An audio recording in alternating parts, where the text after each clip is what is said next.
This is Hemant. And Jessica. You're listening to the Friendly Atheist podcast. If you like what we're doing, go to patreon.com/friendlyatheistpodcast. Thanks so much for doing that. Wait, I haven't checked in a while. How close are we to making you watch Star Wars? I think we're like only 25% of Star Wars level. That's too bad. But we will hopefully get to the level where we're putting timestamps in case you want to just kind of skip around to the different stories we're talking about. That's bullshit. We can do better. We'll work on it. Help us out, people. Okay. Today's wine of the evening. So yes. I don't know if anybody saw, I tweeted this about an hour ago. It's, Thursday night, Today's June 1st. Thursday night. So it's 9 o'clock. I was out and I got a text from Hammond I was at the grocery store. Can you come over tomorrow night to record? Also, what wine should I get? Period. I'm in the wine rack, in the wine aisle, as I'm texting you. And I'm like, they all just look the same. And I don't know the difference. I mean, I couldn't have not looked at my phone for a minute. And immediately 2 texts. And the second one was like, it's Yellowtail Merlot. I don't know what any of this shit is. 321 Salt K. Bye. I was like, oh, okay. So we're drinking, but it's a red. It's not a Riesling. Good, go me. Has that Riesling been treated you this week? It was lovely last night. All right. So. Good thing I didn't screw it up with a baby's bottle. Oh, Hemant. Also, we had a frantic 5 minutes because Hemant was not sure he had a corkscrew in his house. And so I was just digging through his kitchen trying to find one. He has 2, for the record, that he's never seen before. I have no idea where they came from. Is this becoming too much about wine, this podcast? It'll be our second podcast. It'll be the wine cast. I tried to take a sip, just immediately spilled. Nice. No one will ever know because it's a podcast. I'm wearing a black shirt. Okay. All right. So let me bring up this first story. What's going on this week? As we are recording this, a few hours ago, Trump signed a agreement, he said we're backing out of the Paris Climate Agreement because who needs the world? Not me. That's for goddamn sure. And here's the thing. I think, 22 senators told him to do this. Everyone in his inner circle, if you look at his cabinet, we're talking... Oh, you mean the heads of major, oil corporations? I can't imagine. Well, Scott Pruitt, who runs the EPA, he's a climate denier. Yeah. You have, I don't know how heavily they were involved in this decision, but Rick Perry, climate denier, Ben Carson, climate denier. I'm going to assume Betsy DeVos is a climate denier. All these She's people. She's not done anything right ever. There are at least, I think, 4 people in his cabinet who have no idea what they're talking about. Well, they don't have an idea. And, they definitely have been cultivated by the Republican Party. They've been sort of brought up of he's a champion for not the earth, I guess. And that's that. To be honest, the climate denial thing is still a thing that I find weird because from what I've seen, and granted most of what I look at is probably biased liberal crap, but it seems to me that renewable energy is a better job creator. Well, I've heard Neil deGrasse Tyson make this argument many times, not specifically about climate change, but people ask him, why should we waste all this money trying to go to space, trying to go, to Mars or anything?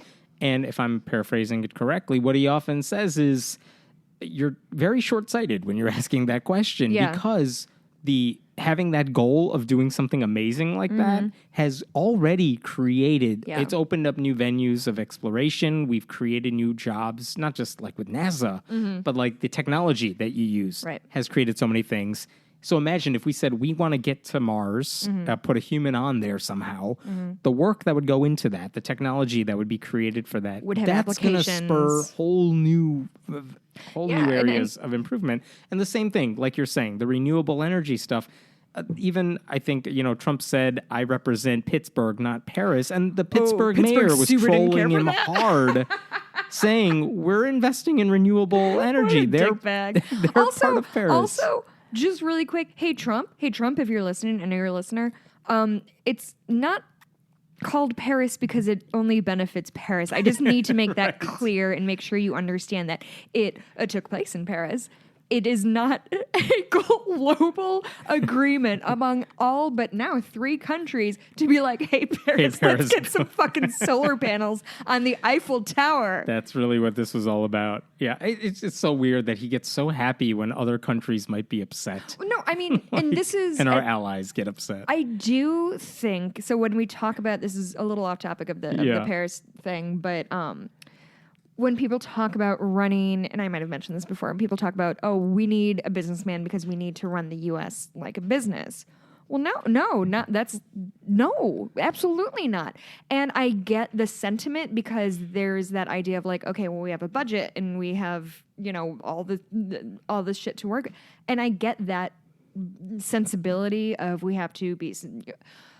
But the point of businesses is to succeed and put out most other by succeeding, you are necessarily beating your competition in general in business. You're always trying to, and the world doesn't work that way. Like if we're succeeding, that doesn't necessarily mean like France is doing worse. Like it is. He really does think this is a zero-sum game. If everyone else is doing okay, U.S. must be losing, and that's the wrong idea. Right. We can all be better off on this issue. Right. We can all win. And there's shit that like you don't see returns on, right? Like you're not going to see returns on like early childhood education that year. Like it's a long-term investment. It is a long-term investment, and I just when people talk about he's going to run it like a business, I think that is a splendidly naive way to think about the world. And immediately after he signed it, Elon Musk of Tesla was like, "All right, I'm not advising you anymore because you're hurting my own companies. You're not just my company. It wasn't a selfish thing. No. It was. But he was saying this is wrong. So what good is my presence on here? So he left, which is good. I mean, the business community is basically saying we don't like what you're doing. So it's not even good on an economic level. Do you have forget a feeling, environment though? Why was this Elon Musk's? Why was this the thing that? Sand? Yeah. Why did this straw break the camel's back? I don't know. Of all the things, like really everything Donald Trump's done up to this point, you were fine with, but the Paris Agreement, that's the one that was too far for you. I don't understand that. I'll never understand. I mean, after the Access Hollywood tape, how do you defend anything? Right, and like all Elon these people Musk are still with him. Is an immigrant. Yeah. Like it's and he's not an idiot either. This isn't a dig on Elon Musk. Like he did the right thing. My question is like, why didn't you do it sooner? Why didn't you do it sooner? And like, why was this your tipping point? I guess I have no idea. I wondered the same thing, but I've said that about in my head about many Republicans or all the Democrats who are like, this is where you're far. going to take a stand. Like really, it took you this long? Yeah. But then again, I said that in my head about voters too, and it clearly didn't matter. Yeah, this has been one thing. Rough. One thing I did want to bring up, though, and the reason I wanted to talk about this is the way conservatives have not just reacted to it, but even the lead-in before he announced that he was going to pull from the agreement. Like, here's one example. A congressman from Michigan, Tim Walberg, he had a town hall meeting, and this was a topic of discussion. And someone asked him, if he thinks what he thinks about climate change. Does he accept climate change? And of course, he gave the standard conservative answer, which is, I'm sure the environment changes. Did he bring a snowball into Could he? Yeah, exactly. That's sort of weird, short-sighted thinking. Yeah. But here's the part that got really annoying. He said, why does he believe that? I'm sorry. Why does he not freak out about climate change anyway? He said, as a Christian, I believe there's I'll finish here. No, that's I enough. believe that's there's enough. a creator, a God who's bigger than all this. And I'm confident that if there's a real problem, he can take care of it.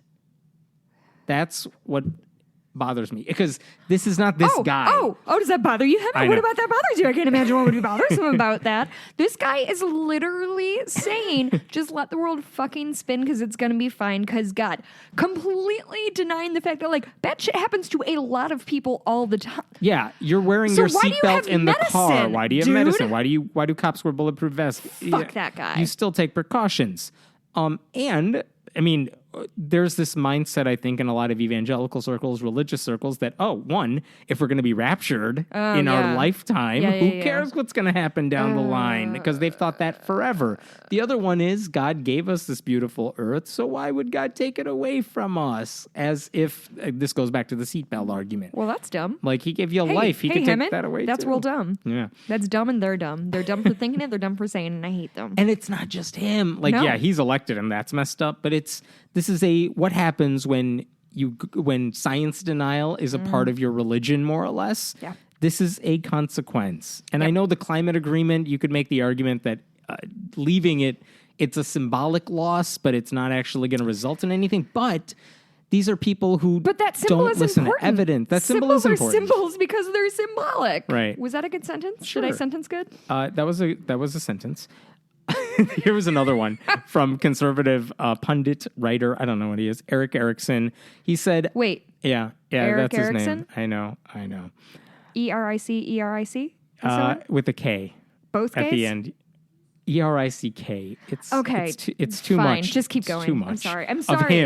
Of him. Not, he tweeted, "I worship Jesus, not Mother Earth. He calls us all to be good stewards of the planet, but that doesn't mean I have to care about global warming." I actually read that right before I got here. Which contradicts himself. Jesus calls us all to be good stewards of the planet, but I don't have to care about the planet. Unless there's a part in the Bible, so like be a good steward of the planet, unless you're mildly inconvenienced or your shareholders lose money, and then Right. fuck it all. Right. He doesn't even have shareholders. Most people Like, haven't read that version of the Bible. I have. Yeah. There's Much a lot less to learn. other books. Yeah. He went on to say, like, 1,000,000% sure my kids will have a habitable planet. This sort of hysteria is why I couldn't care less about global warming. It's like, it's not about your kids. It's think a couple generations down the line. And not just that. I mean, even your kids' lifetime, we are going to see oceans rising. We are going to see this impact people. Impacts. Like, this isn't... I mean, this is... calamitous.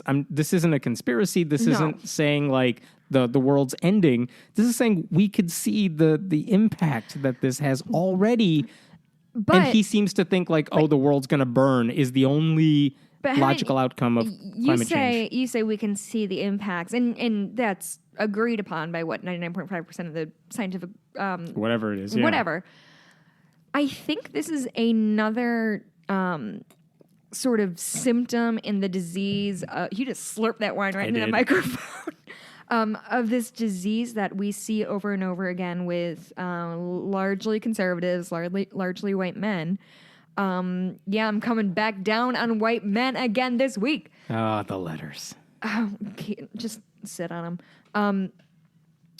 Is if it doesn't if it doesn't affect me personally, or if I can't see it in front of my dumb fucking face, right. It doesn't matter. So that's why so many conservatives are like, racism isn't a problem, sexism isn't a problem. They're anti-gay marriage until, I have a kid who's gay. Who has a friend who's gay, or my kid is gay. I can't believe... Did you know that gay people are real human beings? I cannot believe it. This isn't a thing of like... There are some times, and talk about like being people of faith, like there are times that like Hammett and Jessica are not scientists. I know you guys have been listening with the understanding that we're scientists, but there are times that we have to like just give it to science and be like, you guys are they don't have a motive. That's the thing. This is for any field. If you're not an expert yourself, listen to the people who are, and the people who are on the totally wrong side of where you are. You watch fucking Fox News every day and believe every goddamn thing that comes out of their mouth, but throw a lab coat on them. Maybe they'll learn how to trust scientists. Well, if you put a lab coat, it's like an invisibility cloak for Republicans, so it doesn't work. This is the same guy, by the way, who a couple years ago, because this is my one interaction with Eric Erickson, which is that he posted something about how he showed a picture of like his daughter's math textbook, and he's like, he doesn't get this subtraction. It's not that he couldn't do the problems, but he's like, look at how they do subtraction. Like Common Core type of thing. And of course, it's wrong he's blaming Common Core. That's not a thing you blame. But just because you don't understand it doesn't mean there's not value to it. And that's what I tried to explain. He's an old white guy. If he doesn't know about it or care about it, it doesn't matter. I wish this was just an old white conservative thing. It's not. This is like every parent ever. Right. But I love bagging on old white guys. But this guy this is a thing he does. He doesn't get it immediately. So therefore, there's no explanation that can make sense. And again, it's not just the rising sea levels. We're talking intense heat waves, forest fires. I mean, this stuff will impact his daughter, whether he wants to admit it or not. And then my favorite conservative response, this is all before Trump signed this thing, was from Rick Santorum, who somehow showed up again. Back from the shadows. I know, we haven't seen him in a while. He said on CNN on this Thursday morning, basically he was arguing that we need to, invest in coal and all the stuff that's going away because The other argument is we got to invest in wind energy, solar energy, renewable, clean energy, right? And his argument was that it's not reliable. It's not consistent. To paraphrase that, we can't rely on solar energy, the sun, because it's not reliable. I haven't taken notes, but I feel like the sun's been around most days that I can remember. Yes, and I know it goes away at night. It's very scary. Hammond, it's gone right now. Where is it? I know. He has a point. Did a dragon eat it? This is just... I wish, and by the way, he said this as a throwaway remark at the end of the segment. Like, under his breath, you couldn't really hear him, but you could hear him. But I wish he would have elaborated. Like, because... Yeah, well, and especially when you're talking about, like, fossil fuels that are necessarily finite, right? Like... Yes. We know that for a fact. And, like, yeah, coal isn't going to be around forever. Finite. And also, hey, harvesting it... Harvesting, is that what you just called? I'm pretty sure. I think is what people say. Yes. Can I sound like a less... When the farmers are planting their coal... Can I sound like a more out of touch Tell me again liberal? how we're not scientists. I mean, I guess he's right. That's the dumbest thing I've ever said in my entire life. We're not deleting that. Okay, no, but I had a salient point in there somewhere. Go on. Harvesting coal or something. Getting the... What did I say? Mining the yes, coal. mining the coal. Crying. Mining the coal is like super fucking dangerous. I'm not laughing at yes. this. It's really dangerous. Like Trump is like, we're going to bring back these coal jobs. Like, those aren't the jobs. Like, those are hard, dangerous jobs. Well, and I think it's an important conversation worth having. I'm putting my serious face back on for a minute. I think it's an important conversation worth having because it's absolutely true that entire communities, entire swaths of the country have depended on coal for generations and generations. And I do understand that fear, of course. Like, it's what you do. It's like if somebody took a microphone away from me, what am I going to do then, Hammett? What am I going to do? You'll actually be the exact same. You just won't have a microphone in front of you. That's true. That's absolutely true. But the thing is, coal is going away whether they like it or not. And it doesn't matter what politicians say or do or promise. What needs to happen is let's bring in new jobs that pay as well or better that won't. And this is investing in new technology, and this is what we ought to be doing, and this is what Trump doesn't want to do. Learning new shit is really scary. And I get that, like, and there is a huge part of me that's very, very, very sympathetic. Like, again, I've mentioned this a lot. Like, I lived in rural Montana, and right before I don't know if rural. Anyway, but right before I lived there, like the 10 years before I lived there, the logging industry had kind of fallen by the wayside, and it devastated the area. It did. So we saw the same thing with cars and the car plants and things like that in Michigan. But we've seen this over and over again, and the thing is, there's always new technology, and it's not even you have to be like a high-tech engineer. If we would allow ourselves to roll with the new technology, we could bring that into these same communities and bring the clinging to coal or logging or whatever isn't the answer because that's not sustainable. You would think the business guy would understand. This is bad for business. It's a one-generation fix. Yeah, if other countries get the lead on this, we're going to be sending people there to make new energy. That's a good point. It's just a bad business decision. It doesn't make a lot of sense. It's short-sighted is what it is. I guess Rick Santorum is right. Like, sun's not reliable because it'll be gone in several billion years. Ooh, so I guess he has a point. Take that, Santorum. Yes. Here's the other thing Trump said. Remember when Santorum was a big villain? Yeah. Doesn't that seem like these like... He was like a calculated villain. You knew what he was going to be wrong about. And, like, he's like a typical, like a Ted Cruz type of Republican. Yeah. I know he's bad, but he's like Mike Pence, too. Like, I know he's bad. In a predictable way. Bad and predictable. And Donald Trump is just stupid. I feel like we've been playing a video game and been, like, dealing with all these, like little bosses. Like, Rick Santorum was a bad guy. Ted Cruz is a bad guy. And those are the early level bad guys. Yeah. And there's, like, a boss rush, and that was the 2016 election. I don't know why I'm... And the only way to defeat it is like nominate Leroy Jenkins. I don't even know what I'm talking about. Someone Nobody knows for sure. The other thing Trump did this week is he said that he was going to reverse the birth control mandate. If you remember, when Obamacare was passed, what? yeah, How did this Obamacare was escape me? passed, and he said all insurance providers have to provide, birth control coverage in their insurance plans. Not churches, because of course they can do it their own thing, but even, companies owned by Christians, public companies owned by Christians, and like colleges and universities, like Notre Dame, for example. If you're a Catholic-run adoption agency that gets federal funding, you have to provide your employees with access to birth control coverage. And then, if you remember, for a few years, some of these groups sued. So Hobby Lobby sued, saying we have Christian owners, so we don't want to provide birth control. Yeah, that's why I go to Joanne Fabrics for all my cross-stitching needs. Sponsor us, Joanne. Bitches get stitched on at Etsy.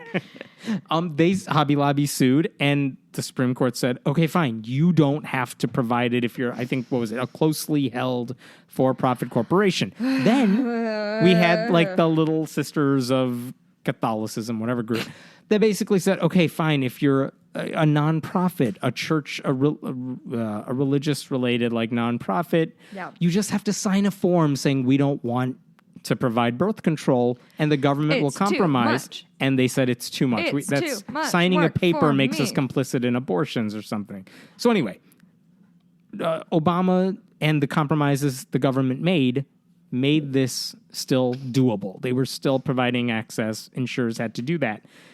But then Trump did two things. First of all, he said he's going to let anybody, if you work for a religious organization of any sort, you don't have to do it. He's just going to sign the thing that says you don't have to provide health insurance for... Oh, you guys are so brave. You're really fighting that good fight. Yeah. Motherfuckers. Like, he's going to sign that order very soon. And then he took it a step further because according to a leaked draft of this memo, it goes even further where he says, you know what, you don't have to be a religious group. If your company is run by someone who just doesn't want to provide birth control for women, then they don't have to do it. Where does it stop? Where does it fucking stop? I think you're the one that brought up The Handmaid's Tale. I mean, it is Thanks, this, Ivanka. Oh my fucking Christ. It is this garbage notion that because you work for, first of all, like the fact that we rely on companies to provide our birth control is our insurance rather, is garbage in and of itself. That infuriates me. But this sort of bullshit of we're going to pretend that birth control is anything else besides a necessary medical thing. Because, and I always use this example, so it's worn, but it's true. Like, if a Jehovah's Witness owns the company that I work for right now and I need a blood transfusion, under that fucking like pretense, they can say no because we don't believe in that. Because that's the slippery slope people are freaked out about. Where does this end? Because it's not just going to be birth control. Imagine if it was like a Muslim-owned company and they're like, no, you can't have pork? Sure. Pork. Yeah. Like, just where does it... Or we're not going to deal with heart disease because it's probably caused by pork. I don't know what it is, but and this garbage idea of I'm on an anti-capitalism tear lately. Okay. I don't know why. I'm just kind of mad at everything, and I'm taking it out on various things. But this idea of like, oh well, the market will correct. Like if birth control is so important, nobody's going to work for a Hobby Lobby. Sorry, that's not how fucking life works. Jobs. This isn't 1972, like where you can be at a job and they pay you good money and you leave every day at 5 and you get benefits and a pension. Right. This is everybody's scraping for, not everybody, many young people are scraping for everything they can get. And so when you get a job, if it has a garbage healthcare system, like, that's what you're going to get. You're not just going to, right. You're not just going to be able to go wherever the hell you want. And the funny thing is, like, they were in court. What's today? The first? Yeah.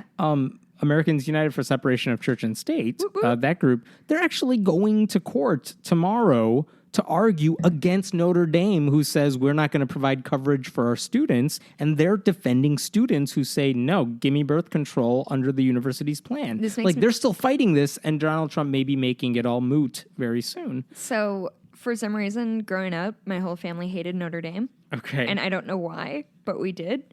And so, it's a rivalry. Notre Dame. It's a rivalry. No. Hammett, my dad went to Western Illinois University, and he raised me to hate Notre Dame. They were not rivals, but This is fuck just sheer Notre hatred. Dame. It's to me like the closest thing I can like compare religion to is like sports fandom.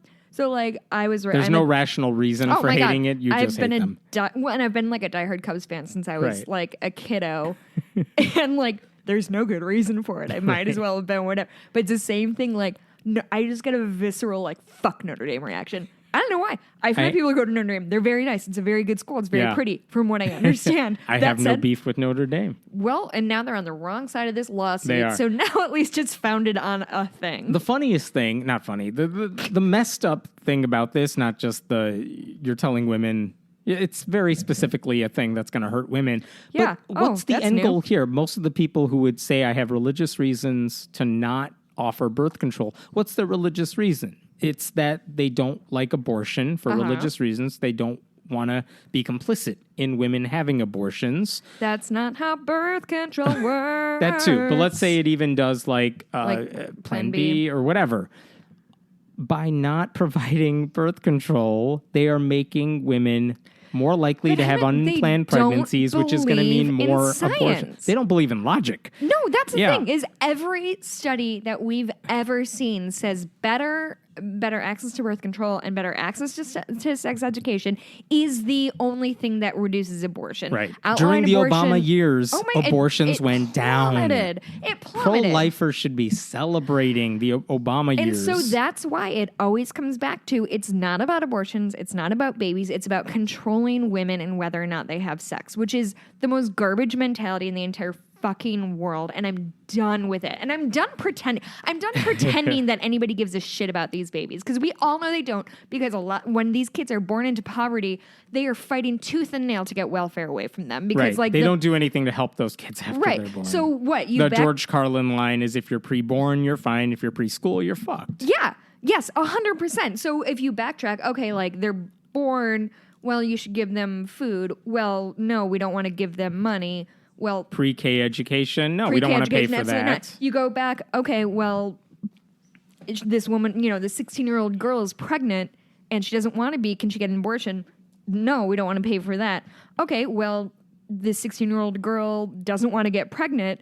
Can we give her birth control? No, we don't want to pay for that. Okay, so you're telling women, and like, we're not even talking about like 16-year-old girl. We're talking, I'm fucking 30 years old and I'm on birth control. 31. I forgot how old I was. Whatever. 31 years old and I don't want to have a kid. Like, it's my right to decide whether or not I want to have a baby. And like, hey, Catholic Church, I'm super married. Like, right. Anyway, are we? Let me go. I have one more off of this, and then I want to get to the story you wanted to bring up. No, I have a second one that I want to bring up that's related to Catholicism. Laura Kasanoff, she's a writer for Marie Claire. She wrote a really interesting article. We'll have a link in the show notes. That stems. Do we ever actually do that? I feel like I've said a lot that I'm going to do shit in show notes. We put it all in the show notes. Oh, good for us. If you read the show notes. I do not. It's a good thing you don't read the website, because otherwise you know all these stories. Somebody accused me of not reading your blog. I'm like, no, I don't. I know. Sorry. It's all good. It's fine. But here's the thing. It helps us dynamic. Laura Kasanoff wrote for Marie Claire this whole article that was basically saying, here's this whole story about evangelical women who use Planned Parenthood. Oh, what? I can't believe it. I can't believe there are women who, in principle, don't want to have sex or do whatever. And we know the obvious hypocrisy here is, of course, they're anti-Planned Parenthood. They fight to shut down Planned Parenthoods. That's how pro-life they are. Oh, yeah.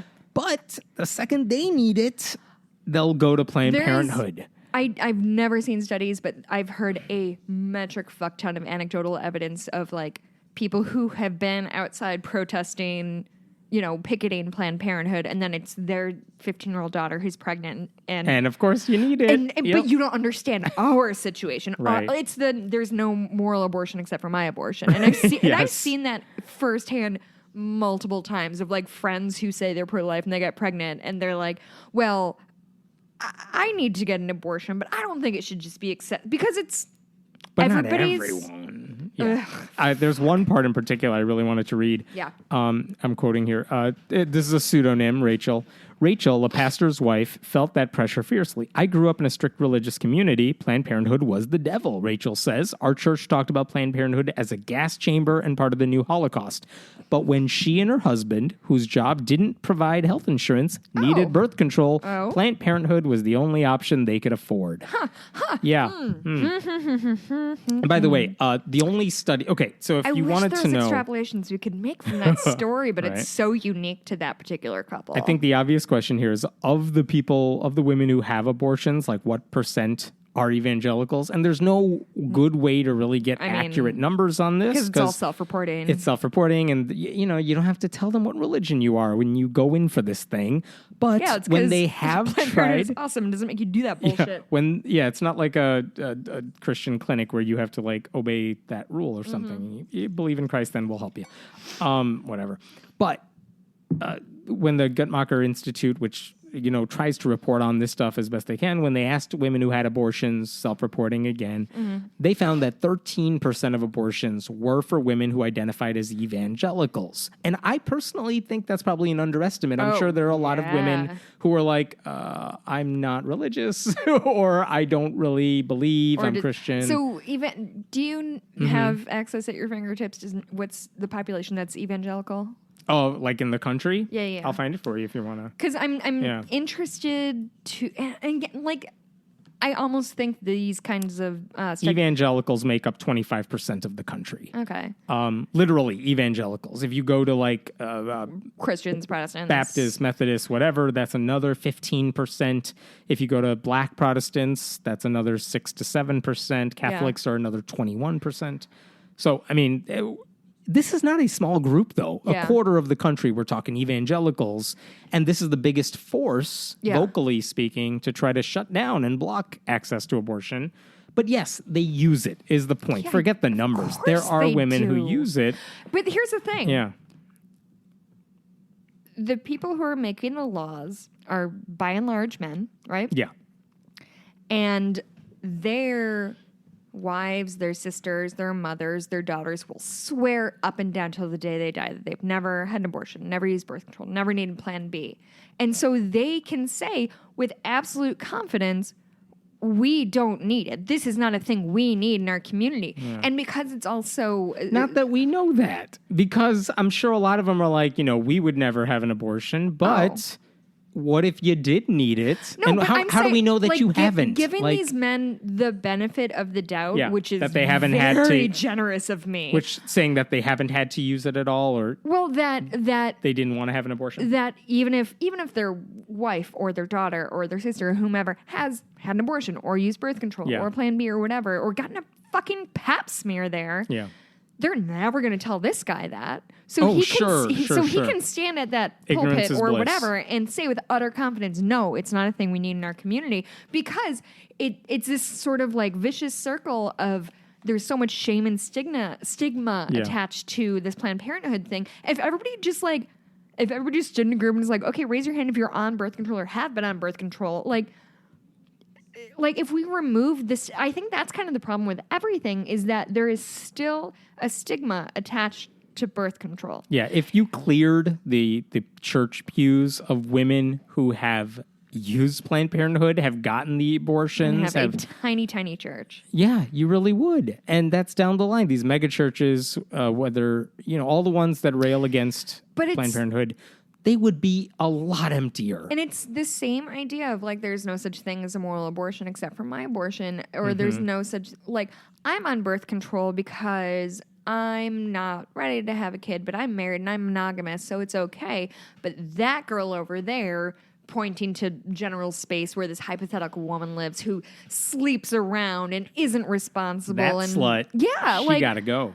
But she's on her own. In reality, it's all the same shit. Everybody's having sex, and a lot of people don't want to get pregnant. Right. And maybe that's a good thing for people not to get pregnant. Yeah. And by the way, one of the things that stands out in this Marie Claire article is how all the Christian women she talked to, and again, who knows how representative they are, but they are out there. Yeah. They all said when they went to Planned Parenthood, the one thing they got in addition to like birth control, they got an education. And it's something they didn't get from their evangelical communities, whether it's, oh, this is birth control. This is what birth control can do for me. Like, this is the pros. These are the cons. Like, these are the side effects that may result in it. Or and they like- didn't know that. Or honestly, like, not to get to whatever, but like, hey, this is what discharge is normal and this is what isn't normal, because people don't know that shit. Right. And so And abstinence-only sex education doesn't help because you don't know what sex... and because we're not even talking about like STD. If it hurts, if right. it's STDs, whatever. Like, yeah, they don't know But that even beyond stuff. that, like, hey, if you have a yeast infection, it's treatable. Like, Right. these are the signs to look out for. And it's not like a fun thing to talk about, but it's like women's health is super important and not simple. So the more people understand how their own fucking body works, I would reckon the better off we'd all be. Really, And of course, these women are going back to churches that are going to course. fight to make sure other women don't get to have this access. because those sluts. Because, again, this goes back to the Trump thing with the climate change. If they don't understand it, it's okay It's to not scorch the worth- earth, burn everything down, because who cares? Because it's not right in front of me. Same thing. If these people in their churches don't understand how important Planned Parenthood is, Right. it's okay to say, let's shut it down. Let's just send women to alternative places. They're not as good. Well, it's they are not as comprehensive. They don't know what or they're worse, doing. they're Or in- they're misinforming people on purpose. They're intentionally deceptive. The Christian health clinics and all those that things. are just anti-abortion clinics. Just really quick sidebar. Yeah. I feel like it would be worth my while, and maybe we can do this on the show. Do you have a nuanced understanding of the different sects of Christianity? Depends on which ones. Because it just, when you're talking about like Baptists and Lutherans and all that, I don't think I understand. Like, I don't understand how Lutherans and Protestants are different, because didn't they both come from Martin Luther? Well, those Lutherans part of Protestants, but Oh, it's part of Protestant. See, there's different denominations of Protestantism. okay, so you do know more than me. So it's just some research I'm gonna have to do on my own. Can I Yeah. jump in real quick? Please. I just wanted to recommend to you and our Yes. listeners, if you haven't watched it already, there's a documentary series, a docu-series, as the kids say, called The Keepers on Netflix right now. Have you watched this? I started watching it. I couldn't get into it. haven't. I tried watching That's on episode you. 1. I know, it really is. I wanted to like this. Well, Tell me this more. This is what I'll say about it. And I'm Yes. only halfway through. I listened to... How many episodes are there? I want to say 6. Okay. I'm 3 in, is what Okay. I'll say. And I started it thinking it was like just a true crime doc, because I love that shit. But what it is evolving into, at least over the 3 episodes I've seen, is journalism and research and storytelling on par with the movie Spotlight Okay. and the Spotlight situation. Catholic Church. Catholic Church. So if you haven't seen Spotlight, guys, if you're listening to this, watch Spotlight. What are you doing? It's amazing.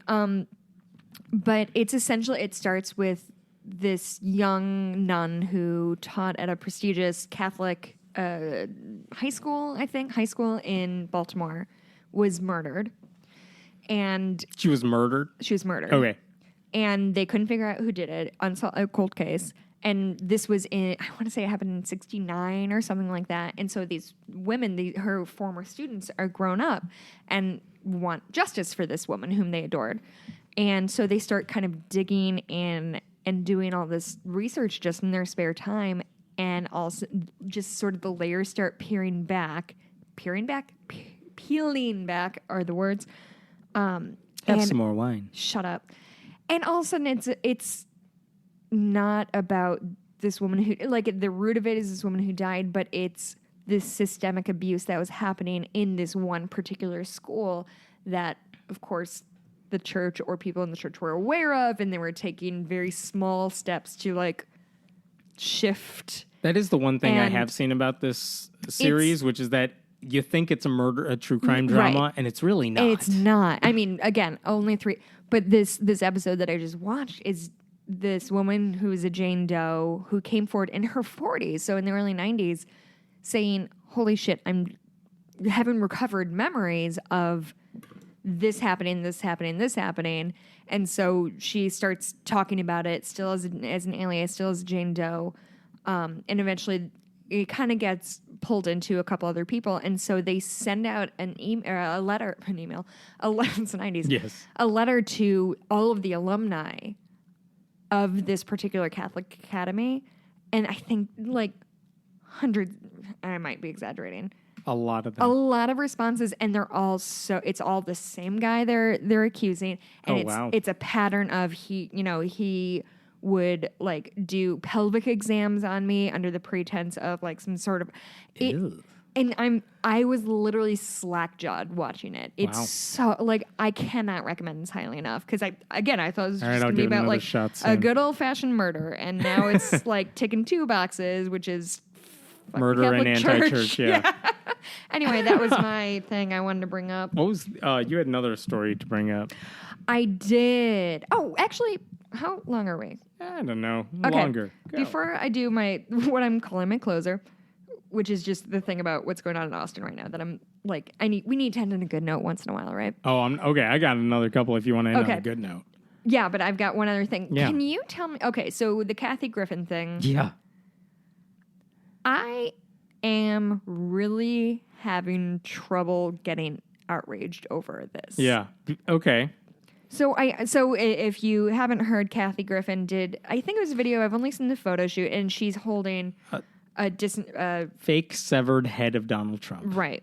Which is an allusion to something. I don't know if it's a like classic painting or something else, but it's an allusion to something. But it doesn't matter because the photo is all that matters. Yeah. And the photo is her holding a severed head of Donald Trump, which reminds everyone of ISIS. Oh, is that the ISIS thing? I think that's the gut reaction a lot of people had, which is why even liberals were like, that's too far. Yeah, okay, so that's what's been happening. Obviously conservatives are outraged. Yeah. And a lot of liberals are also saying this is too far. I think Anderson Cooper has denounced it. I think she got fired from CNN's New Year's Eve thing. Yeah. So, so I wouldn't have done that, but also I don't know why that, again, when we talk about like the tipping point, like why was that I just can't get my knuckles up about it. What I don't get is the hypocrisy of people burned Obama in effigy, like symbolically, and like you don't Ted remember Nugent. hearing Ted Nugent has joked about putting a gun in his mouth, Obama's mouth. Like he joked about like hanging both Hillary and he was in Hillary and Barack Obama. He's been invited to the White House. Like Sarah Palin had a campaign ad with like right after Gabby Giffords got shot of like targets on different cities where they wanted to win congressional seats. Like this sort of symbolism happens all the time. I'm not saying it's okay, but like again, it's the hypocrisy I wouldn't do again. It, but like to me, this isn't. I said this on Twitter too, but what she did, I think, was too far, and it wasn't funny, and I don't think it made the point effectively. But what Donald Trump did with the climate change thing, like actually taking action and pulling us out of there, that will do more damage. Yeah. Like if you're worried about your kids. It just feels like the dumbest thing to worry about. I think it was Melania Trump who said something like, my son it scarred him, that image of Kathy Griffin holding the head. Yeah. It's like, you know what's also going to scar him? Like global warming. That's going to hurt him directly. Hey, and how come you didn't seem disturbed when he was saying all those things about grabbing women's pussies? That's Did exactly that what I not was going to scar say. him? Like I've heard many stories okay of with women that? who like were very much triggered by this like rhetoric of like, let's treat women like there's something to be grabbed, even though, hey, we're whole humans. And like, that's damaging in a real way. Like what Kathy Griffin did, whether or not you like it, it was a form of art, and it was certainly within her. And by all means, purview. go ahead and say it's stupid, say it's too far. But I think to me, I thought it was dumb, but I'm also like, I saw it and I was like, that. To me, it didn't. It's stand a comedian out. doing something who's not. Yeah, that wasn't to me, funny. it didn't stand That's out in what any comedians particular way. do. Yeah, no, and I think the story really became that of like the hypocrisy. If in a normal world, I would say, yeah, let's have a discussion on this about how far she went and what really is the line for comedy and political activism and whatever. It's such a blip on the radar for me compared to all the other real shitstorms that are going on. Right. So I don't know. And it does feel like sort of a rush of a lot of liberal people to be like, See, we're not unreasonable. We don't hate everything about anti-Trump stuff. That kind of what it feels Makes like sense. to me, which fine. Like, listen, if we're going to rally around this moment of like, hey, we're not unreasonable. We don't like Trump, but we don't want to see his severed head. Like, fine. I'm not thrilled. You know, like, if she's going to be the scapegoat for what's going on right now, like, fucking fine. But maybe we should super focus on like actual actions that are taking place. Yeah, like the thing that, what did Trump tweet? Everything. He tweeted the type of Kofifi. What the fuck is going on in our lives right this, now? Today evening, before we started recording this, he tweeted in all caps, "Make America Great Again." Just like Did he out of really? out of nowhere, just apropos of nothing. Just here you go, Hey, boom. I just don't get. So at this point, we can all admit that the whole Hillary email thing was not about her emails, right? Because we can. I mean, this is just such fucking garbage. He's wandering around like probably a BlackBerry tweeting all day. Like, there's no way that garbage is secure. Like, Yeah, are no, you no. fucking kidding me with this shit? Hypocrisy. Again, Republican, especially hypocrisy. Let me, not to back off, I could talk about that for a long time, but, so I have a Okay, you guys, subscription. Evan is holding up a magazine. Oh, it gets better. I have a subscription to focus on the family's Brio, which is the teenage girl magazine, because why not? Oh, you're on a registry somewhere, my friend. I really am. But I just want you to show, I want to show you this one part, Jess. You're a brown guy It's with a teenage girl magazine. There's a couple pages in this new issue, which is, I don't know which issue this is. It's the new one. Is this Jessica bait? Yeah. There's a section called Guy Talk. Teen guys share the complex working of the male mind. And I just want you to read. There are 5 truths guys want you to know. To the 12-year-olds who are supposed to be reading this, read number 4 for us. I don't know if I want my fingerprints on this. Read number 4. I kind of don't want Read to it. look at it. Read it. No. Read it. Oh, it gets better. So the subhead, watch what you wear, Aaron from North Carolina. Watch what you wear, ladies. We're visually wired. Wearing clothes that are revealing and flirting in inappropriate ways pushes our buttons and sends the wrong signals. I think modesty is cool. Which is how all young boys talk. And message is clear. Ladies, stop wearing anything that might make us rapey. That's what I got from that. I mean, that's Got that 12-year-old girls? The over-sexualization of young girls is really fucked, and it's a thing that does not leave you. Like, as a woman in the workforce, I am constantly worried about, like, oh, is this too tight, or is this too low, or too much leg, or you can see my armpits. Is that against dress code? Because that's a thing my company cares about. Things I never had to ask myself whenever I had to dress up for work. Just put on whatever. I'm ready. Let's go. Oh, wait, hold on. I'm not done. You gave me this I fucking did give you that whole thing. Bible reading plan, 31 Days with Jesus. There's a lot in that magazine I looked through, and I'm like, most of a it's lot just, going okay, I get on. it. You're Christian. You can advocate for Christianity. Yeah, do what you gotta But do. that was the one where I'm just like, why this? Okay. Of all the things you're wanting to teach Actually, little girls. now that you're giving this to, and this is a cold take on Yes. on this magazine. Number 3 is tell me when I hurt you, which I find troubling. But more importantly, don't be quote, don't be defensive or overly emotional when you do it. Be honest, stay calm, and talk. Please try not to cry.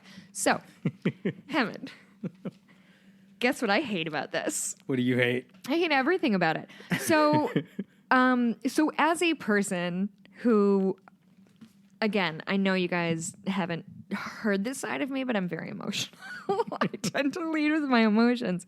And I'm a person that's been told my entire life that, like, my emotions are unreasonable. They are inappropriate. They're not okay. I'm literally in therapy right now working through the fact that, like, hey, it's okay to have emotions sometimes. They're not all garbage. So this rhetoric to young women to say your emotions are always invalid, which is, yeah, that's Like, calm down. a that pretty sort of big thing. reading of what this is. But honestly, like, I challenge you to talk to women in your life or whatever. And I guarantee you there are women who have dealt with this kind of thing of like, I'm an emotionally heightened person. It's not my favorite trait about myself, but I can't not have emotions. That's just sort of how I'm wired up. So this sort of bullshit thing of like, oh, you're crying to do whatever. Like, no, I'm crying because if I'm like even slightly happy or sad, I'm defo crying. Encourage me, help me communicate. Read through the whole thing last night. It was a fun magazine. Understand my pressure? Okay. Okay. So far, just go. Why did you give me this? I'm so mad at it. What else am I going to do with it? Put it in my collection? Okay, so fucking creeper. So the first three are encourage me, help me communicate, tell me when I hurt you. So that is what we call in the business, and by business I mean feminism, emotional labor. So that is men can't be trusted to know how to do things like control themselves or talk in complete sentences about their feelings. And so it's to women to be like, hey, sweetie, you seem sad. And so fuck that noise. Also, understand my pressure. I'm reading this cold. At school, I have to put I'm so mad at this, Hemant. Why I don't did you even know give what it this to me? says. I forgot what it said. At school, I have to put on this stupid tough guy act around my friends and live up to their idea of what's cool. Hey, guys, that's called toxic masculinity. Look it up. Just in case you're wondering. I wish I could just be myself. You can. That's feminism. Cool. It's important that girls understand the garbage teen guys have to put up with from other guys. Spoiler alert. Life is hard for men. Also, women do too. Only you I would understood. argue more. If we show any kind of weakness, we're treated as outcasts. Oh, cool. Definitely push that onto your girlfriend, though, who definitely is going to be responsible for managing your emotional life and dealing with your outbursts, because you can't be trusted to strike out on your own and like have an emotion like a normal fucking human. I hate this magazine. Oh, it's got a brain on it. I'm going to read this tonight. That magazine was actually around for a long time. I think a lot of people our age, when they were growing up, a lot of the Christian girls who are our age got this magazine. Then it went out, Really? like, of whatever circulation for a while. And they just brought it back. This is actually the second issue. What does Brio mean? I don't know. But this is the second issue back. And oh, well, so we'll see what happens with it. Certainly made great strides. I'm a subscriber. I got one more for you here that I wanted to talk about because Australia is a country that does not have legalized same-sex marriage. No, but it does have yellowtail. Is this Australia? Merlot. Yeah. Oh. It's got a fucking kangaroo on it, I thought that's just a thing they did. God. I don't know how wine works. That's not a wine thing. That's knowing kangaroos are from Australia. They could put a koala on it. I would never know it's from Koala Land. So Australia doesn't have legalized same-sex marriage, but they're fighting for that right now. Like, they are pushing their politicians to make this legal. Yes, and so businesses have to weigh in. CEOs are weighing in. Celebrities are weighing in on this. And recently, not too long ago, the CEO of Qantas Airlines basically said, we support it for our employees. Like, we support same-sex marriage. Wait, I'm sorry, just quick pause. Yeah. Why do businesses have to weigh in on it? They don't have to, but I think it's one of those, they just like, are. They are, it's because they're saying this is good for our right company. Okay. We can recruit better people. The way you said it, I'm like, yeah, sorry. Whatever their parliament to. is, they're like, oh, we first need to. I almost did an Australian accent. It would have been just as bad as whatever the other one we got called out on. Oh, yeah. Hey, sorry, Irish guy. Yes. I don't know. Anyway. I was trying to do a goof. Qantas Airlines guy says, yes, funny. This is good for business. This is good for our company. We want to make sure our employees feel safe and comfortable. Whatever. He said all the things you would expect a good CEO to say. Did it go super good? It actually, the funny thing is when he said it, or at least one of the times he was making a speech after he said it, a Christian activist actually came and like ran up to him behind stage and like threw a pie at his face, which is something they actually did. Yeah, I know. They did that to, oh my God, her name is escaping me, to the Christian right activist from like the 70s who opposed it. Someone did that to her, and I feel like this was payback in some way. It was messed up. That's not where I'm going with this thing. Okay, I know I'm about to focus on the wrong thing, but tell me about the pie. Was it like just like a whipped cream pie? I think just a whipped cream pie. He ran from behind him. It could have been much worse, I guess. So good. But just smacked him in the face, and the CEO kind of just wiped it Hey, off. Australia, maybe work on your That was security messed up. a little bit. Seriously. But anyway, here's where I'm going with the story. Yeah. So he said that. The CEO, Alan Joyce, he said, yay, gay marriage. We should pass this, make this a reality. Nice anyway, work, sir. there is a tennis star from the 60s and 70s, a major tennis star, kind of like Roger Federer, Rafael Nadal, but 30 never years heard of those Oh my people. God. How do I know this? Okay. I'm sorry. You're going to try to be like holier than thou because you know tennis? Yeah, that's a fair point. I don't know much. But I couldn't tell you a damn thing about Star Wars, though. But in the 60s and 70s, there was a huge female tennis star, Margaret Court. Like one of the best players in the world, man or woman. She was amazing. Okay. So that was her heyday, the 60s and like early 70s. But she's still kind of an ambassador. Hair days. Yeah. Yeah, she's still an ambassador to the game. Like all the Australian tennis stars these days, they're still kind of compared to her. She shows up when they have big events because everyone knows who she is in Australia. She wrote a letter to the editor for a paper that basically talked about her religious beliefs and why she said, I believe in marriage as a union between a man and a woman, as stated in the Bible. We believed she in said, you. hey, We all believed in you. Qantas, your statement leaves me no option but to use other airlines, blah, blah, blah. Okay, we've heard all this in the U.S., right? Where we went through all this.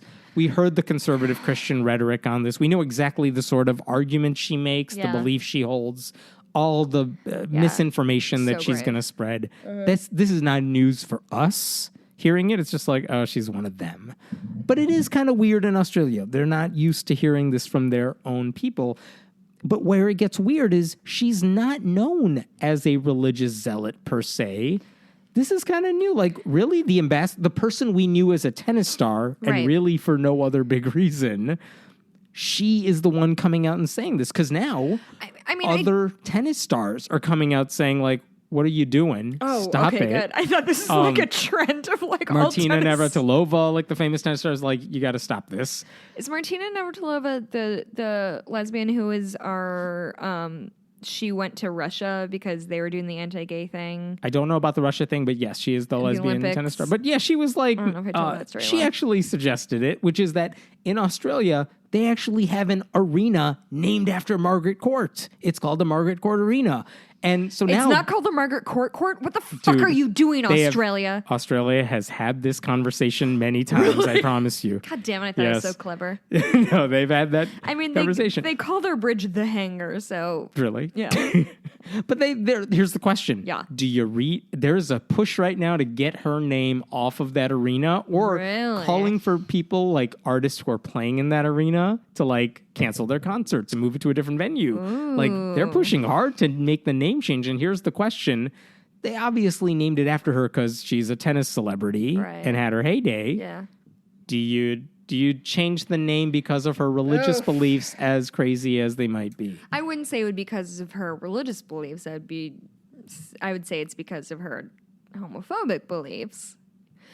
But, okay, so as an American, I feel like this is a really sort of tricky needle to thread, because if we went around and, like, renamed every building or statue that was named after like somebody who has a shitty opinion. Right. We would we're seeing this in colleges raise the too, place where to the fucking ground. like the names of dorms Yeah. named after like founding fathers or American people. I'm like, thinking but they back- had slaves, and so they're like, that's why are we rewarding them for it? We Right. should change that name to But then something else. but then that's a slippery slope of like, okay, well, George Washington had slaves. Like at Right, that point, do right. we rename Washington D.C.?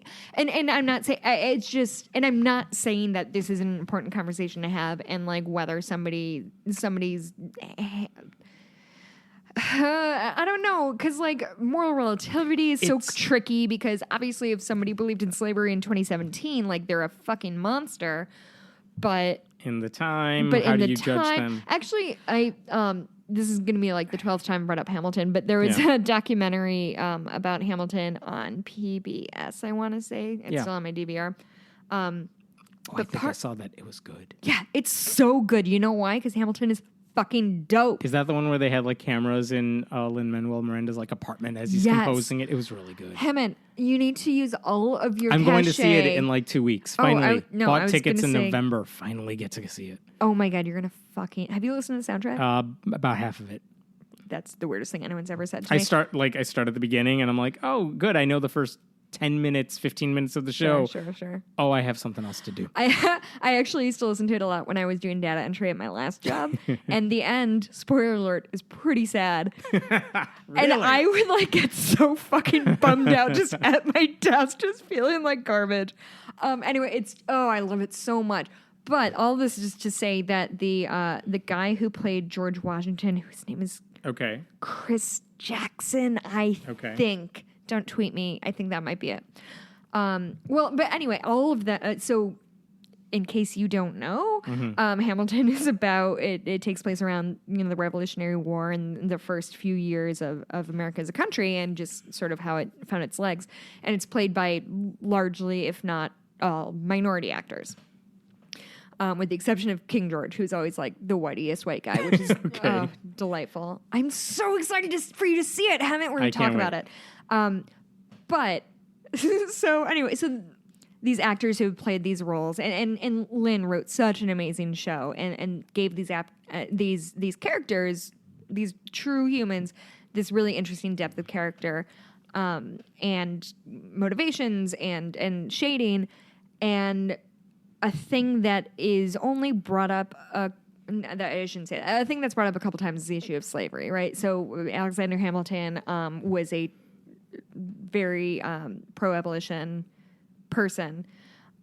George Washington, who was his mentor, obviously held slaves. I'm sorry, I'm getting just like off. Where are we going? Yeah, I'm just really excited to talk about Hamilton. My point is so Chris Jackson, who played Washington, visited George Washington's like boyhood home or something. Not boyhood home, but his plantation, I guess, because he lived in Virginia.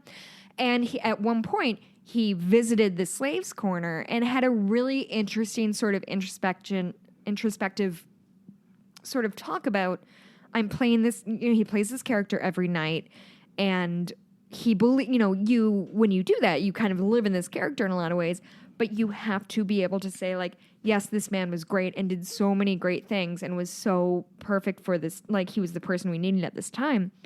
But he also held some really fucked up beliefs, and I think Can you separate those two? Can you separate those two? And for me, it's really hard. I often struggle, and this is a conversation I could have with anybody at any time, but like separating the art from the artist. Like, if you're a Woody Allen fan but think he's a trash monster, like, can you still, in good conscience, watch his movies? Things like that. Roman Polanski, Bill Cosby's comedy, Bill that. Cosby, like Rosemary's Baby is one of my favorite movies, but Roman Polanski is like a garbage monster. Right. And can you separate those things? And I super got off on a tangent, but I just think it's a really... So Margaret Court Arena, which is where we were starting with this, I'm sorry, guys. I was just... You would say you could still keep the name on in theory because of her tennis stuff, even if you hate everything she's standing for now? Just to me, if you... Oh, God, I don't know. And I'm not... Let me make this easier for you, because she went on an interview after she wrote that letter where she said... talking about how the LGBT movement basically brainwashes children. No. She said, that's what Hitler did. That's what communism, that's what communism did. Okay. Blah, blah, blah. Speaking of gay people, they're after our young ones. That's what they're after. And then she added, in America, she said, 92% were abused sexually or emotionally when they were young, even to be this way. Don't you love when people who are so anti-science use statistics? That they pulled out of their ass. Uh-huh.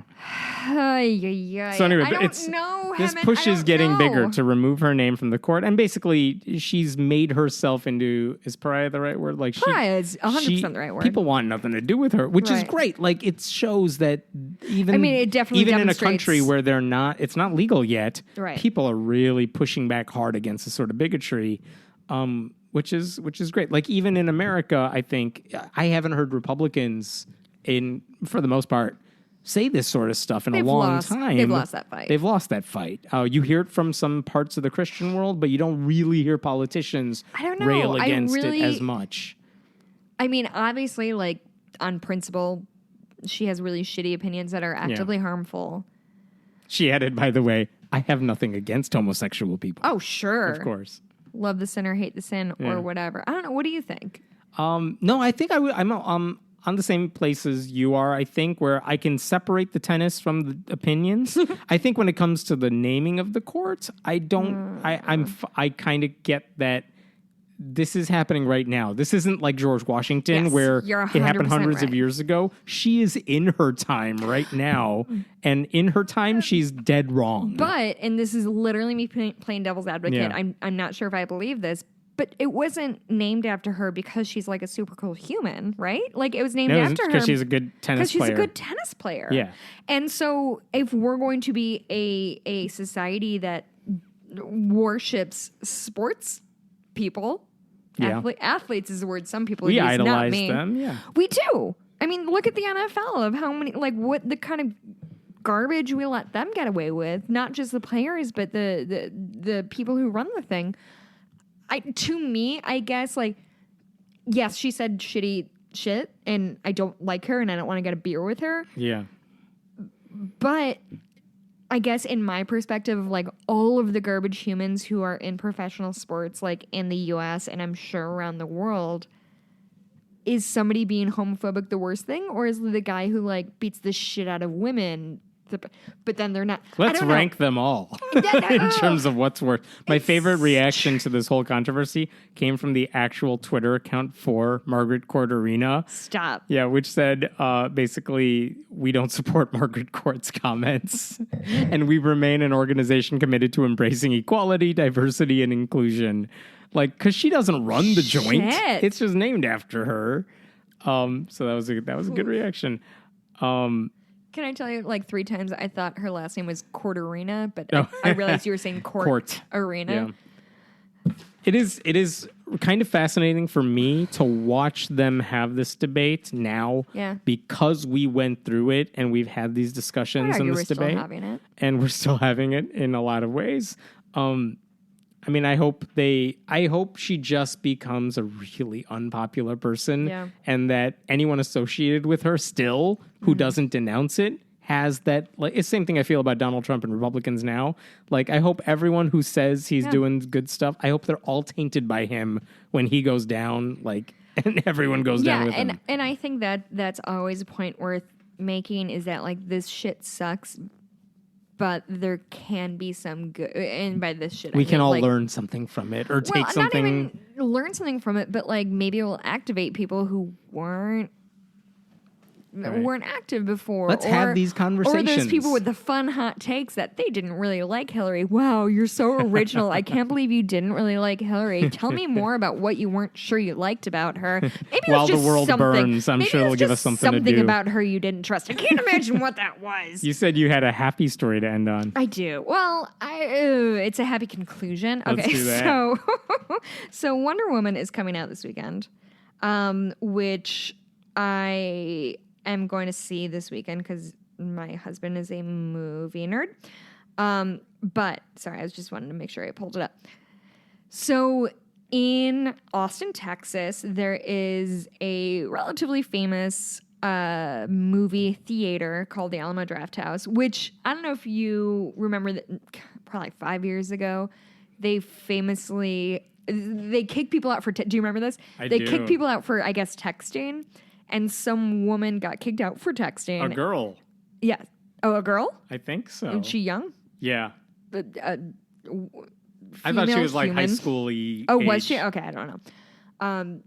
She left a very long, rambly voice message about, like, basically, how dare you kick me out because it's the United States of America. And I want to say she said America wrong. That feels like a thing that happened. And they made that their commercial. It was just like the transcribed text of this woman, like, I didn't know. They're very that good at America, marketing. Oh my God, amazing at marketing.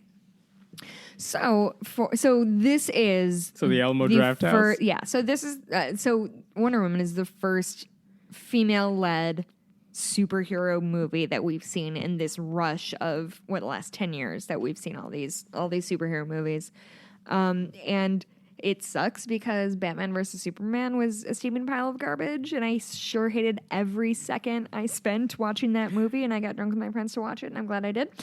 But was that important? It wasn't. But Wonder Woman is getting good reviews. All that aside, the Alamo Drafthouse has decided to do a women-only screening of Wonder Woman, which, to be honest, is my dream. No offense, Hemet, and no offense, my husband. I love you, baby. But like, man, if I could just like hang out with mostly women and watch a movie, oof, it's everything to me. So, people, Hemet, just really quick, just super hot Did they take. lose their shit? Lost all of the shit they've ever mustered. It's almost impressive how mad they are about this. Just to be clear, men can still see the movie. That's exactly what I was about to say.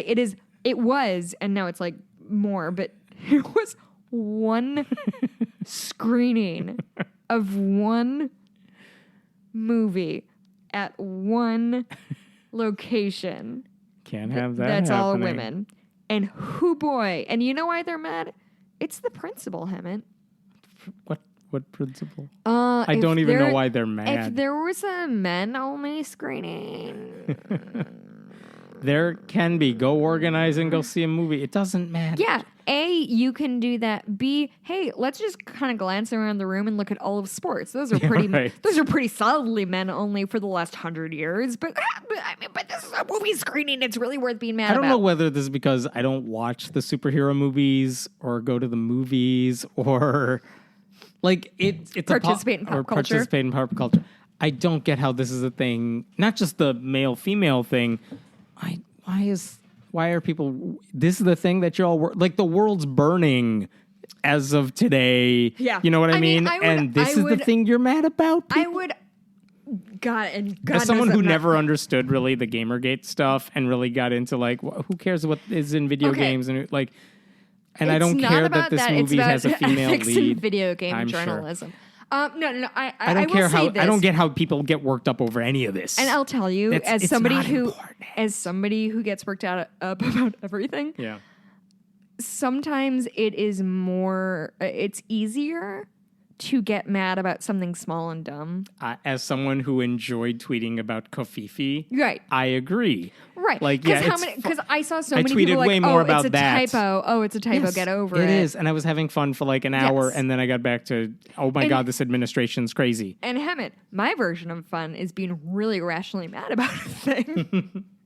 so yeah, and also, but am I right that the Alamo Drafthouse are like, well, we're doing a second screening for women only? I think they're up to 5. Oh, really? And that was great. just as of this NPR story that I have pulled up. I don't know the answer to this. Were men dying to see this movie, like, as part of the superhero genre thing? Like, or were they just mad, like, how dare you have women have these Well, women-only Hemet, I'm glad you screenings? asked that. There would be an argument to be made that the press around Wonder Woman has been woefully lacking when you compare it to other superhero movies. Oh, really? And I thought I've seen good reviews. I've seen good stuff. No, that's the thing. It's gotten good reviews from what I've heard, and Yeah. this is all secondhand from my husband, who just comes home and tells me things. I'm like, oh, that's great. I love Yeah. movies too. I love you. But there are definitely arguments to be made that the marketing campaign surrounding Wonder Woman versus. So I was going to say Batman versus Superman. There's definitely an argument to be made that was a huge movie coming.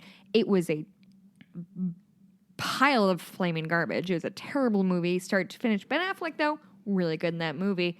Hot take from Jessica. Yeah. I thought Ben Affleck was really good. But the marketing campaign around it has been lacking, and Okay. I think there's definitely an argument to be made that. So there have been so many shitty superhero movies starring men Okay.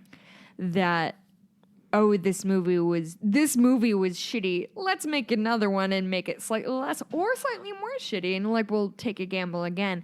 It does often feel like, with the the female Ghostbuster review, I never understood or this the one. workup around that one either. Like, if it's a bad movie, then don't like it. But I But guess didn't what? hear It's it not was a bad movie. movie. It's so good. I've Yeah, seen it 5 so- times. I love that Again, movie. I don't get all the people who got worked up about that one either. No, of course. But you have no emotional ties to pop culture or None. arguably anything. This is very true. My child, nothing. You did refer to her as it for like 3. I still do. God, I'm But yeah, I didn't sweating. understand the anger around that one, and No, I no, didn't no. and I don't understand. And I think if I have this right, because I read this somewhere too, which is, look, if Wonder Woman flops, that's gonna mean we're not gonna do any more female superhero movies. But that's the point. But the So- male ones have flopped, and whatever. And will continue to be made. And I think that's the interesting point of like, there's a lot riding on this movie because it's the first female-led superhero movie. But like, dude, when Batman Superman was coming out, Guardians of the Galaxy Volume 2 was coming out this year. There's volume all 2? Yeah, it came out like a month ago. It was actually, I did not like the first one. I'm the only person I know who didn't like the first one. I really enjoyed the second one. I thought it was fun and funny. I'll be honest. I heard that what's the Fast and the Furious that just came out? I mean, it was so good. Sure, it was. Was that like number? Fate of the Furious. Which number was that? 8. Like I didn't know there was like a 2 through 7. So my husband and I sometimes get drunk and watch the last few movies, and he likes them so much. They're so dumb, but I like them too. I have no idea what they're about. I couldn't even tell They're you. about cars and Yeah, they're about cars and like good-looking That's all people. I get. We did develop a drinking game around the Fast and the Furious movies, and one of my rules was every time a woman is treated as set decoration, you have to drink. And there's a party scene where there's literally women just painted in gold standing as statues. It was the most validating moment of my entire life. They should do that in Wonder Woman too, Oh just my- for shits and giggles. This is the most rambly podcast we've ever So done. talking about Margaret Court. No, we're done with that. No, we're done with that. No, we're so talking about Wonder Woman. People got mad about Wonder Woman. Wonder Woman. And I do think, and I've probably said it twice, but I think it's worth stressing that like there are garbage male-led superheroes all the time, and they keep getting remade. And let's talk about like Daredevil. That like It's a movie. Yeah, starring Ben Affleck. I was gonna say that because I assume he's in every movie. So it's like 10 years old. It was a flop. It was a critical failure. It Didn't was Jennifer awful. Garner do a superhero Actually, movie? now that you say that, Elektra was a movie that Is was that good? also no, nobody liked it. You know why? Okay. Nobody liked Daredevil. But not only did Daredevil get a reboot on Marvel on Netflix, which is an excellent series, but Ben Affleck got another shot. Same thing. Ryan Reynolds played somebody. Fuck. Oh my God. Don't tweet at me. I don't care. Ryan Reynolds played a superhero with Wolverine. I think he had a whip. But anyway, like that didn't go well, and he got another chance to reboot a character. Did they do like male-only screenings of these movies?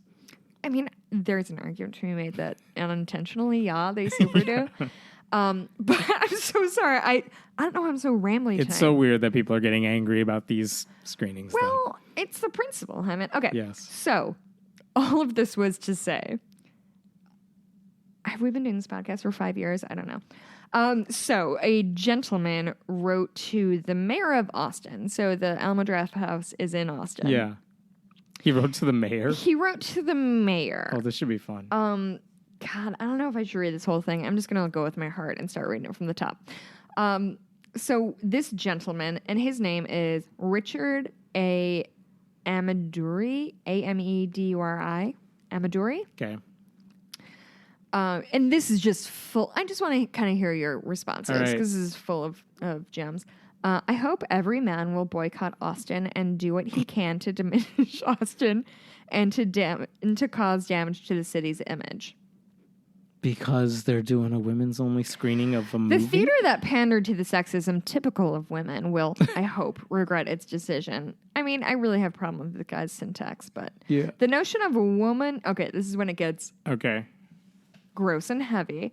The notion of a woman hero is a fine example of women's eagerness to accept the appearance of achievement without actual achievement.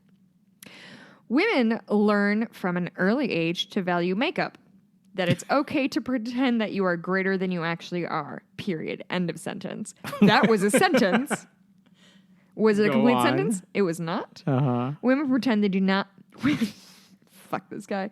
Women pretend they do not know that only men serve in combat because they are content to have an easier ride. Sure. Yeah. Okay. Here's a good one. Women gladly accept gold medals at the Olympics for coming... I'm not done. For coming in 10th and competing only against the second class of athletes. They don't get 10th Names- place gold Hammond, medals. name something invented by a woman! Exclamation point. Go ahead. This is so random. Achievements by the second-rate gender. So this guy is not even fucking around anymore. He's diving in. Tell me there was a response to achievement, this. Yeah. It's good. I told you this is the happy thing I wanted to end on. Achievements by the second-rate gender pale in comparison to virtually everything great in human history was accomplished by men, not women. Oh, that wasn't a sentence. If Austin does not host a men-only counter-event, I will never visit Austin again and will welcome its deterioration. Please tell me this is the Alamo Drafthouse's new marketing slogan. Oh, I hope it is. They should make it. And I will not forget that Austin is best known for Charles Whitman. Do you know who Charles Whitman is? No. So Charles Whitman would best be known as the first mass shooter in American history. Oh. I just want to look this up in case I got it wrong. Was that the tower? It was. So he, in the 60s, I want to say. I'm looking this up. I'm sorry, guys. Whitman. He climbed a clock tower at UT. What's one of the Longhorns? Austin. You motherfucker. It's just called University of Austin? No, UT Austin. Oh, UT Austin. Yeah, okay. Yeah. So he climbed a tower in Austin. Started shooting people at random. 1966, the Texas Tower sniper murdered his mother and wife in their homes and went to the University of Texas at Austin. Thank you. Okay, wait. So what about this guy? Oh. What was the dude even mentioning him for? I will not forget that Austin is best known for Charles Whitman. What does that have to do with Wonder Woman? Okay. So he writes this. So, okay, there's arguments to be made that this guy is threatening Austin. Okay. And also, I would definitely make an argument that is by no means true. That's what Austin is best known for Charles Whitman. Yeah. I would say the Batcave. I don't know. Okay, and I will never, blah, blah, blah, blah. Does Austin stand for gender equality or for kissing up to women? Don't bother to respond. I already know the answer. I do not hate women. Uh-huh. Okay. I hate the rampant hypocrisy and the hypocrisy of the, quote, women's movement. Women do not want gender equality. They want more for women. Hey, dude. This guy sounds great. Hey, dude, real quick. We want more for women because women have less, and to be equal, we need to get more. That's math. That's fucking math. What's this guy's YouTube channel? Apparently his Facebook page has been taken down. Don't bother to respond because I'm sure your cowardice will generate nothing worth reading. All right. So that was... Sounds totally sensible. Garbage human he is. Yeah. Fuck it. We've gone 2 hours. I'm gonna just read this whole thing. Okay. So the mayor of Austin. Yes. His name is Steve Adler. When I was reading this to my husband, I definitely said his name was Steve Austin. Different guy. Different guy. But fucking stone cold. So he right there. So his office writes back, and this is one of the most excellent pieces of literature that's ever been penned. Mr. Amaduri, I'm writing to alert you that your email account has been hacked by an unfortunate and unusually hostile individual. Please remedy your account security right away, lest this person's uninformed and sexist rantings give you a bad name. After all, we men have to look out for each other.